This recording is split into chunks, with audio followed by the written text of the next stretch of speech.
సరేనా ఇద్దరా వదిన నువ్వు వదినకు కుడుకలు తెలియదంటే తీసిస్తున్నా. చాలా ఇంకోటి చాలంటావా కుడుక? చాలా ఎక్కువ వేయద్దు చూడు. రెడీ కాలే ఇంకా ఒక్కటి అయింది ఆల్రెడీ. అల్లా అంటుంది కొన్ని వాటర్ వాడాలి ఇంకా. వాటర్ వేయాలా? ఎందుకంటే నీళ్లు అయిపోయినాయని తెస్తాను వేయండు చిన్నోడు. అందుకే కొన్ని పోసి ఉడుకుతుంది అనమాట. కొన్ని పోయాలి పోసి ఏమంటే కొబ్బరి పేస్ట్ వేయాలి. మంచిగా కనబడుతుంది ఇట్లా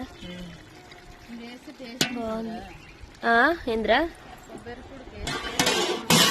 అవునా? అవును. ఏది ఇప్పుడు దానికి అడిగేయాలి. కుంకుమ గట్టు ఉంది కదా అడిగేయాలి. మీకెంత మందికి ఇట్లా కొబ్బరి కుడికి వేసుకొని చికెన్ చేసుకుంటే ఇష్టమో కామెంట్ చేయండి. ఇక్కడ అయితే చికెన్ అవుతుంది మాది. అందరు తినరా ఫ్రెండ్స్? మరి మీరైతే అల్లా అంటుంది ఆల్రెడీ. ఇంకా తినలేదు. అన్నం తెలిసరికి